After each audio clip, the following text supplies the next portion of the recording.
আসসালামু আলাইকুম রহমতুল্লাহি অবরাকাতু। দিন ইসলাম নলেজ চ্যানেলে আপনাদের স্বাগতম। আজ আমি আপনাদের সঙ্গে আলোচনা করব আজ শবে বরাতের প্রথম রোজা সেহেরির পর থেকে শুরু করে ইফতারের আগ পর্যন্ত যদি আপনারা এই দোয়াটি পড়তে পারেন তাহলে আল্লাহ রাব্বুল আলামিন আপনার জীবনের সকল গুনাহকে মাফ করে দিবেন, আপনার মনের আশা পূরণ হয়ে যাবে, আপনার পরিবার ও সংসারের সকল অভাব অনটন দূর হয়ে যাবে, আপনার উপর থেকে সকল প্রকার বিপদ আপদ ও বালা মুসিবত আল্লাহ তাআলা সরিয়ে দিবেন। প্রিয় দিনী ভাই ও বোনেরা, আজ বৃহস্পতিবার দিন থেকে শুরু করে শুক্রবার দিন পর্যন্ত আপনারা যদি এই দোয়ার আমলটি করতে পারেন তাহলে দুনিয়া ও আখেরাতের সকল ইচ্ছা আপনার পূরণ হয়ে যাবে ইনশাআল্লাহ।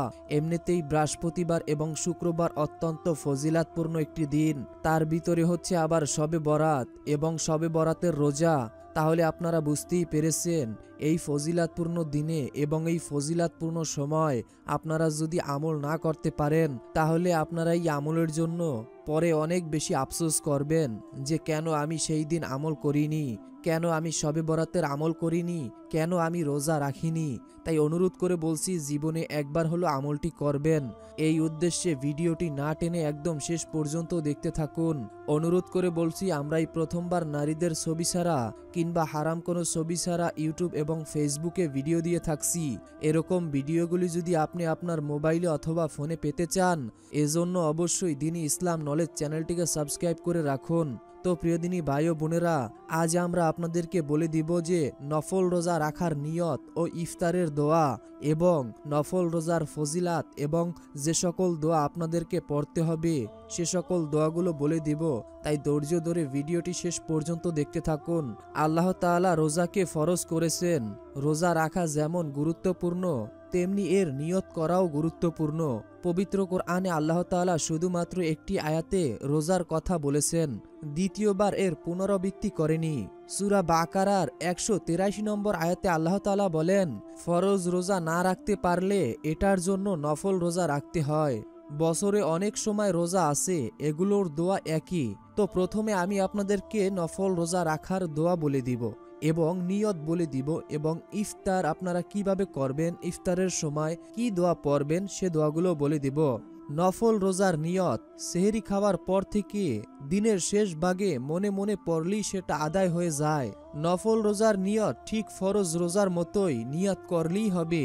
এই নফল রোজা আমরা বছরে যে কোনো সময় পালন করতে পারি। বাংলা নফল রোজা রাখার নিয়ত, আমি রোজা রাখার নিয়ত করলাম, এভাবে পড়লেই হয়ে যাবে। তবে যারা আরবি পড়বেন তারা ওইটাই পড়া উত্তম। সারাদিন রোজা রাখার পর আমরা সূর্য অস্ত গেলে মাগরিবের আজান দিলে আমরা ইফতার করি। এই সময় আল্লাহ তাআলার কাছে দোয়া কবুল হয়। ইফতার সামনে নিয়ে দোয়া করলে আল্লাহ তাআলা অনেক খুশি হয়। সারাদিন রোজা রাখার পর সবাই মিলে ইফতার করার মজাই আলাদা এবং আল্লাহ তাআলা সবাই মিলে ইফতার করার কথা বলেছেন। দিনী ভাই ও বোনেরা, দিনী মা ও বোনেরা, নফল রোজা রাখার জন্য আপনারা কিভাবে নিয়ত করবেন? নিয়ত হলো কোনো কাজ করার মন মানসিকতা তৈরি করাকে বোঝায়। নিয়ত শুধু মুখে বলতে হয় তা নয়, মনে মনে বা ইচ্ছা করলেই আদায় হয়ে যাবে। এতে রোজার কোনোই সমস্যা হবে না। রাসূল সাল্লাল্লাহু আলাইহি ওয়াসাল্লাম বলেছেন, যে ব্যক্তি ঈমানের সঙ্গে সওয়াবের আশায় রোজা রাখবে আল্লাহ তাআলা তার আগের সব গুনাহকে মাফ করে দিবেন। তো প্রিয়দিনী মা ও বোনেরা, ভাই ও বোনেরা, এখন আমি আপনাদেরকে রোজা রাখার নিয়তটি বলে দিচ্ছি। রোজার নিয়ত বাংলা উচ্চারণ, নাওয়াইতু আন আসুম্মা গাদাম মিন শাররি রমাদানাল মুবারাকা ফাদুল্লাকা ইয়াল্লাহু ফাতাকাব্বাল মিন্না ইন্নাকা আনতাস সামিউল আলিম। অর্থ, হে আল্লাহ, আমি আগামীকাল পবিত্র রমজানে তোমার পক্ষ থেকে নির্ধারিত রোজা রাখার ইচ্ছা পোষণ করলাম বা নিয়ত করলাম। অতএব তুমি আমার পক্ষ থেকে আমার রোজা তথা পানাহার থেকে বিরতি থাকাকে কবুল করো। নিশ্চয়ই তুমি সর্বশ্রেষ্ঠ ও সর্বজ্ঞানী। তো প্রিয়দিনী ভাই ও বোনেরা, ইফতার সামনে নিয়ে আপনারা যে দোয়া পড়বেন বা ইফতারের সময় আপনারা যে দোয়া পড়বেন, ইফতারের দোয়া, আল্লাহুম্মা লাকা সুমতু ওয়া আলা রিজকি ওয়া আফতারতু বিরহমাতিকা ইয়া আরহামার রাহিমিন। অর্থ, হে আল্লাহ, আমি তোমারই সন্তুষ্টির জন্য রোজা রেখেছি এবং তোমারই দেয়া রিজিকের মাধ্যমে ইফতার করছি। তো প্রিয়দিনী ভাই ও বোনেরা, নফল রোজা রাখার যে ফজিলাত তা অনেকেই হয়তো জানেন না। হযরত মুয়াজ ইবনে আনাস রাদিয়াল্লাহু তাআলা আনহু বর্ণনা করেন, রাসূল সাল্লাল্লাহু আলাইহি ওয়াসাল্লাম বলেছেন, যে ব্যক্তি রমজান মাস ছাড়া অন্য সময় আল্লাহ তাআলার জন্য একটি রোজা রাখবে, একটি দ্রুতগামী ঘোড়া 100 বছর যত দূর রাস্তা অতিক্রম করতে পারবে, দোজখ তার কাছ থেকে তত দূরই অবস্থান করবে। তিরমিজি শরীফের হাদিস। সুবহানাল্লাহ। হযরত আবু সাউদ খুদরি রাদিয়াল্লাহু তাআলা আনহু থেকে বর্ণিত, রাসূল সাল্লাল্লাহু আলাইহি ওয়াসাল্লাম বলেছেন, যে ব্যক্তি আল্লাহ তাআলার জন্য একটি রোজা রাখবে, আল্লাহ তাআলা তার মুখকে দোজখের আগুন থেকে 700 বছর রাস্তা দূরে রাখবে। সুবহানাল্লাহ, সুবহানাল্লাহ। হযরত ওমর রাদিয়াল্লাহু তাআলা আনহু ও হযরত আব্দুল্লাহ ইবনে আব্বাস রাদিয়াল্লাহু তাআলা আনহু থেকে বর্ণিত, রাসূল সাল্লাল্লাহু আলাইহি ওয়াসাল্লাম বলেছেন, দোজখ রোজাদার ব্যক্তির থেকে 100 বছর রাস্তা দূরে থাকবে। সুবহানাল্লাহ, সুবহানাল্লাহ।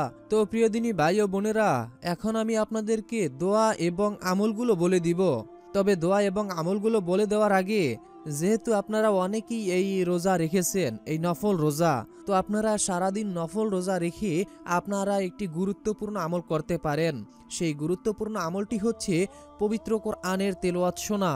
কোরআন তেলাওয়াতের মতো মনোযোগ দিয়ে কোরআন তেলাওয়াত শোনাও একটি বড় ইবাদাত ও আল্লাহ তাআলার রহমত লাভের মাধ্যম।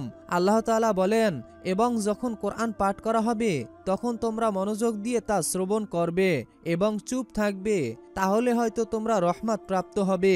কোরআন তেলাওয়াত শোনার ফজিলত ও বরকত প্রমাণের জন্য এই আয়াতটি যথেষ্ট। দিনী ভাই ও বোনেরা, এই বিষয়ে হাদিসে হযরত আবু হুরায়রা রাদিয়াল্লাহু তাআলা আনহু থেকে বর্ণিত, তিনি বলেন, রাসূল সাল্লাল্লাহু আলাইহি ওয়াসাল্লাম বলেছেন, যে ব্যক্তি কোরআনের একটি আয়াত মনোযোগ দিয়ে শুনবে তা তার জন্য কয়েক গুণ বাড়িয়ে সওয়াব লেখা হবে, আর যে ব্যক্তি তেলাওয়াত করবে তা তার জন্য কিয়ামতের দিন নূরে পরিণত হবে। সুবহানাল্লাহ, সুবহানাল্লাহ। অন্য হাদিসে ইবনে আব্বাস রাদিয়াল্লাহু তাআলা আনহু বলেন, যদি কেউ আল্লাহ তাআলার কিতাবের একটি আয়াত শুনে তাহলে তা কিয়ামতের দিন তার জন্য নূরে পরিণত হবে। সুবহানাল্লাহ। মহানবী সাল্লাল্লাহু আলাইহি ওয়াসাল্লাম কখনো কখনো সাহাবাই کرامদেরকে দিয়ে কোরআন তেলাওয়াত করাতেন। দিনী মা ও বোনেরা, ভাই ও বোনেরা, অনুরোধ করে বলছি, এই সূরাটি যদি আপনি শুনতে পারেন আপনার মনের আশা পূরণ হবে।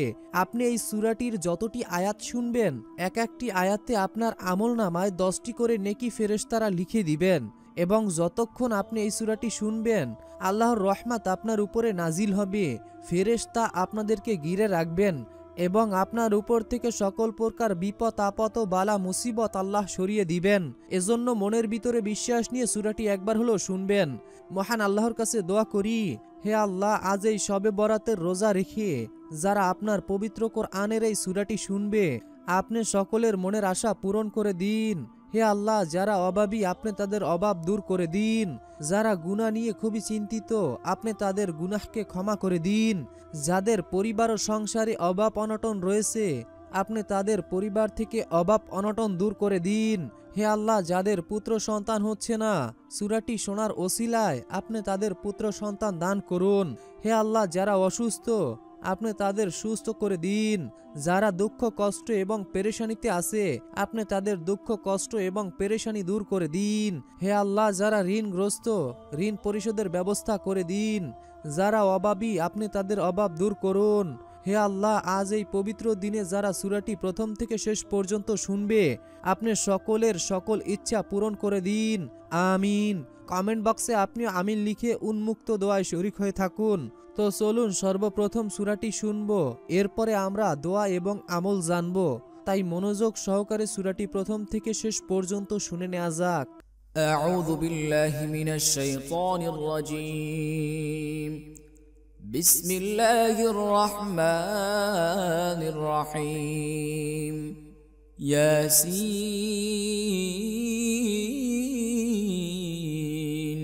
ওয়াল কুরআনিল হাকীম ইন্নাকা লামিনাল মুরসালিন আলা সিরাতিম মুস্তাকিম।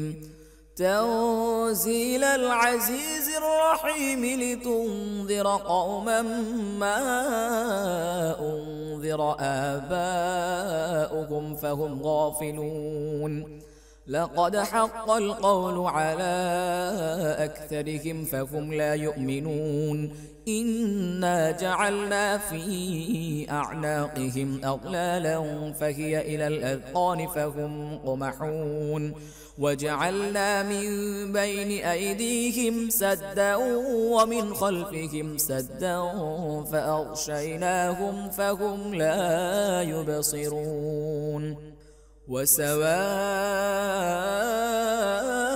عليهم أأنذرتهم أم لم تنذرهم لا يؤمنون إنما تنذر من اتبع الذكر وخشي الرحمن بالغيب فبشره بمغفرة وأجر كريم إنا نحن نحيي الموتى ونكتب ما قدموا وآثارهم وكل شيء أحصيناه في إمام مبين واضرب لهم مثلا أصحاب القرية إذ جاءها المرسلون إذ أرسلنا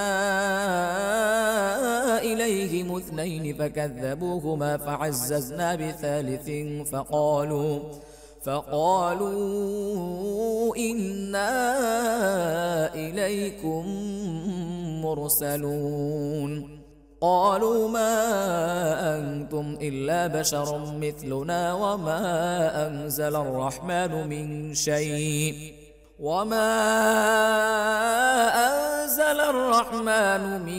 شيء إن أنتم إلا تكذبون قالوا ربنا يعلم إنا إليكم لمرسلون وما علينا إلا البلاغ المبين قالوا إنا تطيرنا بكم لئن لم تنتهوا لنرجمنكم وليمسنكم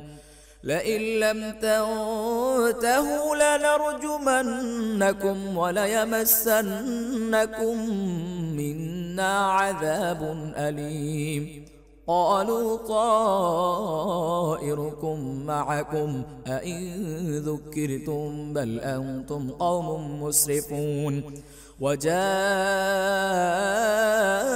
من أقصى المدينة رجل يسعى قال يا قوم اتبعوا المرسلين اتبعوا من لا يسألكم أجرا وهم مهتدون وما لي لا أعبد الذي فطرني وإليه ترجعون أأتخذ من دونه آلهة إن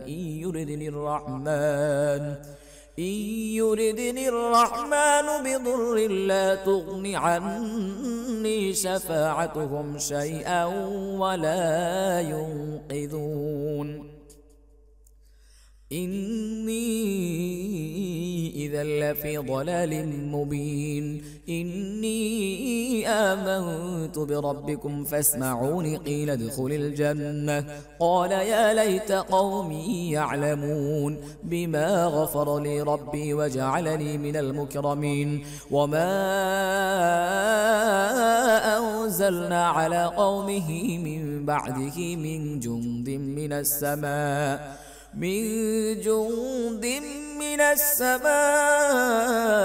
وما كنا منزلين إن كانت إلا صيحة واحدة فإذا هم خامدون يا حسرة على العباد ما يأتيهم من رسول إلا كانوا به يستهزئون ألم يروا كم أهلكنا قبلهم من القرون أنهم إليهم لا يرجعون وإن كل لما جميع لدينا محضرون وآية لهم الأرض الميتة أحييناها وأخرجنا منها حبا فمنه يأكلون وجعلنا فيها جنات من نخيل وأعناب وفجرنا فيها من العيون ليأكلوا من ثمره وما عملته أيديهم أفلا يشكرون سبحان الذي خلق الأزواج كلها مما تنبت الأرض ومن أنفسهم ومما لا يعلمون وآية لهم الليل نسلخ منه النهار فإذا هم مظلمون والشمس تجري لمستقر لها ذلك تقدير العزيز العليم والقمر قدرناه منازل حتى عاد كالعرجون القديم لا الشمس ينبغي لها أن تدرك القمر ولا الليل سابق النهار وكل في فلك يسبحون وآية لهم أنا حملنا ذريتهم في الفلك المشحون وخلقنا لهم من مثله ما يركبون وإن نشأ نغرقهم فلا صريخ لهم ولا هم ينقذون إلا رحمة منا ومتاعا إلى حين وإذا قيل لهم اتقوا ما بين أيديكم وما خلفكم لعلكم ترحمون وما تأتيهم من آية من آيات ربهم إلا كانوا عنها معرضين وإذا قيل لهم أنفقوا مما رزقكم الله قال الذين كفروا للذين آمنوا أنطعم من لو يشاء الله أطعمه إن أنتم إلا في ضلال مبين ويقولون متى هذا الوعد إن كنتم صادقين ما ينظرون إلا صيحة واحدة تأخذهم وهم يخصمون فلا يستطيعون توصية ولا إلى أهلهم يرجعون ونفخ في الصور فإذا هم من الأجداث إلى ربهم ينصلون قالوا يا ويلنا من بعثنا من مرقدنا هذا ما وعد الرحمن وصدق المرسلون إن كانت إلا صيحة واحدة فإذا هم جميع لدينا محضرون فاليوم لا تظلم نفس شيئا ولا تجزون إلا ما كنتم تعملون إن أصحاب الجنة اليوم في شغل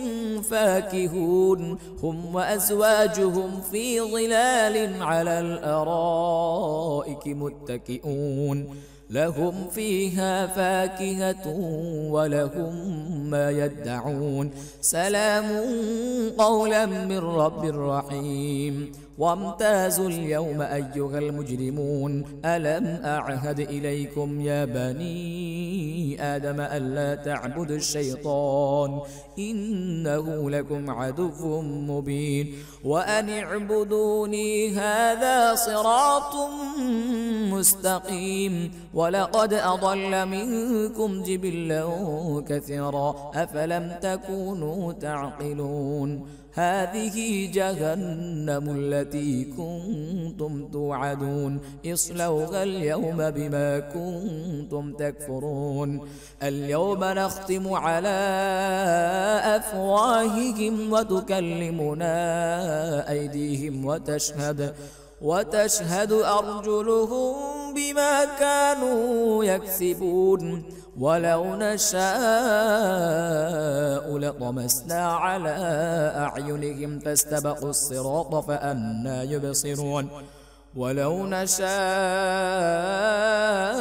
لمسخناهم على مكانتهم فما استطاعوا مضيا ولا يرجعون ومن نعمره ننكسه في الخلق أفلا يعقلون وما علمناه الشعر وما ينبغي له إن هو إلا ذكر وقرآن مبين لينذر من كان حيا ويحق القول على الكافرين أولم يروا أنا خلقنا لهم مما عملت أيدينا أنعاما فهم لها مالكون وذللناها لهم فمنها ركوبهم ومنها يأكلون ولهم فيها منافع ومشارب أفلا يشكرون واتخذوا من دون الله آلهة لعلهم ينصرون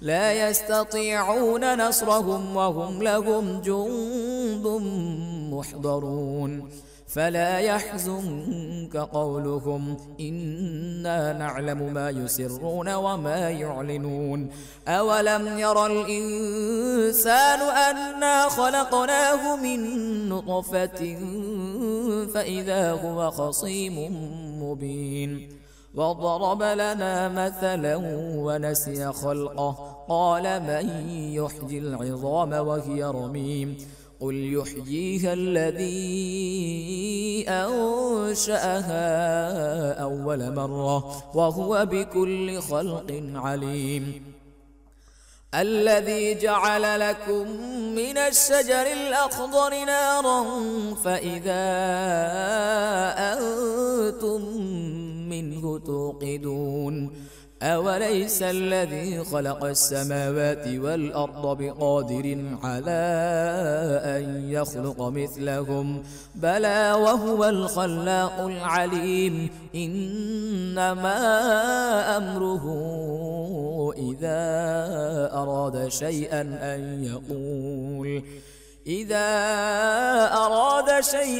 أن يقول له كن فيكون فسبحان الذي بيده ملكوت كل شيء وإليه ترجعون صدق الله العظيم প্রিয় দিনী ভাই ও বোনেরা, মা ও বোনেরা, আমি আশা করি আপনারা সকলেই মনোযোগ সহকারে দোয়াটি শুনেছেন। হযরত আব্দুল্লাহ ইবনে বুরাইদা আল আসলামী রাদিয়াল্লাহু তাআলা আনহু তার বাবা থেকে বর্ণনা করেন, রাসূল সাল্লাল্লাহু আলাইহি ওয়াসাল্লাম এক ব্যক্তিকে তার দোয়া এভাবে বলতে শুনেছেন। দোয়াটি হচ্ছে বিসমিল্লাহির রহমানির রহিম, আল্লাহুম্মা ইন্নী আসআলুকা বিআন্নী আশহাদু আন্নাকা আনতাল্লাহু লা ইলাহা ইল্লা আনতাল আহাদুস সামাল্লাযী লাম ইয়ালিদ ওয়া লাম ইউলাদ ওয়া লাম ইয়াকুল্লাহু কুফুয়ান আহাদ। যার অর্থ, হে আল্লাহ, আমি তোমার কাছে প্রার্থনা করছি আর সাক্ষ্য দিচ্ছি যে তুমি একমাত্র আল্লাহ, তুমি ছাড়া অন্য কোনো মাবুদ নেই, তুমি একক সত্তা স্বয়ং সম্পূর্ণ, যিনি কাউকে জন্ম দেয়নি এবং তাকেও কেউ জন্ম দেয়নি, আর তার সমকক্ষ কেউই নয়। বর্ণনাকারী বলেন, রাসূল সাল্লাল্লাহু আলাইহি ওয়াসাল্লাম ওই ব্যক্তির মুখে এমন বাক্য শুনে তখন বললেন, সেই মহাসত্তার শপথ যার হাতে আমার জীবন, নিঃসন্দেহে এই লোক আল্লাহ তাআলার মহানামের ইসমে আজমের ওসিলায় তার কাছে প্রার্থনা করেছে, যে নামের ওসিলায় দোয়া করা হলে তিনি কবুল করেন এবং যে নামের ওসিলায় প্রার্থনা করা হলে তিনি তা দান করেন। তিরমিজি ও ইবনে মাজাহ শরীফের হাদিস। অর্থাৎ দিনী ভাই ও বোনেরা, এই দোয়াটির ওসিলায় আপনার মনের আশা পূরণ হবে, অভাব অনটন দূর হবে, যা চাইবেন তাই পাবেন। আপনারা যারা রোজা রেখেছেন, আপনারা সারাদিন রোজা রেখে ইফতারের সময় এই দোয়াটি পড়বেন এবং সারা দিন আপনারা রোজা রেখে যে জিকিরটি করতে পারেন, আস্তাগফিরুল্লাহ আস্তাগফিরুল্লাহ অথবা আস্তাগফিরুল্লাহ ওয়া আতুবু ইলাইহি, আস্তাগফিরুল্লাহ ওয়া আতুবু ইলাইহি অথবা আল্লাহুম্মা আনতা রাব্বি লা ইলাহা ইল্লা আনতা খালাকতানি ওয়া আনা আবদুকা ওয়া আনা আলা আহদিকা ওয়া আদিকা মাসতাতু আউযু বিকা মিন শাররি মা সানাতু আবু লাকা বি নেমাতিকা আলাইয়া ওয়া আবু লাকা বি জামবি ফাগফিরলি ফাইন্নাল্লাহা ইয়াগফিরুয যুনুবা ইল্লা আনতা। আপনারা এই দোয়াটিও পড়তে পারেন। এরপরে আপনারা যেই দোয়াটি পড়বেন সেই দোয়াটি হচ্ছে, আমি এখনই আপনাদেরকে বলে দিচ্ছি, মনোযোগ সহকারে শুনুন। রব্বি ইন্নী জালামতু নাফসি ফাগফিরলি, রব্বি ইন্নী জালামতু নাফসি ফাগফিরলি আনতা ওয়ালিউনা ফাগফির লানা ওয়ারহামনা ওয়া আনতা খায়রুল গাফিরিন। এই দোয়াটি অবশ্যই আপনারা পড়বেন। এরপরে আপনারা যে দোয়াটি পড়বেন সেই দোয়াটি হচ্ছে, আল্লাহুম্মা সাল্লি আলা মুহাম্মাদি ওয়া আলা আলি মুহাম্মাদ কামা সাল্লাইতা আলা ইব্রাহিম ওয়া আলা আলি ইব্রাহিম ইন্নাকা হামিদুম মাজিদ। আল্লাহুম্মা বারিক আলা মুহাম্মাদি ওয়া আলা আলি মুহাম্মাদ কামা বারাকতা আলা ইব্রাহিম ওয়া আলা আলি ইব্রাহিম ইন্নাকা হামিদুম মাজিদ। আশা করি আপনারা সকলেই দোয়াগুলো শুনতে পেরেছেন। তো আপনারা যারা রোজা রেখেছেন, সারাদিন রোজা রেখে ইফতার সামনে নিয়ে যখন আপনারা বসবেন তখন এই দোয়াগুলো পড়বেন এবং সারা দিন আপনারা এই দোয়ার আমল করবেন। এতে করে আল্লাহ রব্বুল আলামিন আপনার জীবনের গুনাহকে মাফ করে দিবেন। আমরা অনেকেই হয়তো জানি যে ইফতারের সময় দোয়া করলে আল্লাহ তাআলা দোয়া কবুল করে নেন, তাই অবশ্যই আপনারা এই দোয়াগুলোর আমল করবেন। মনে রাখবেন, দোয়ার শুরুতে নবীজির উপরে দুরূদ শরীফ পড়বেন এবং দোয়ার শেষেও আপনারা নবীজির উপরে দুরূদ শরীফ পড়বেন। এভাবে যদি আপনারা দোয়া করতে পারেন, আল্লাহ তাআলা আপনাদের দোয়া কবুল করবেন ইনশাআল্লাহ। তো এই ছিল আমাদের আজকের ভিডিও সম্পর্কে যদি কোনো মতামত থাকে অবশ্যই জানাবেন। আসসালামু আলাইকুম ওয়া রাহমাতুল্লাহ।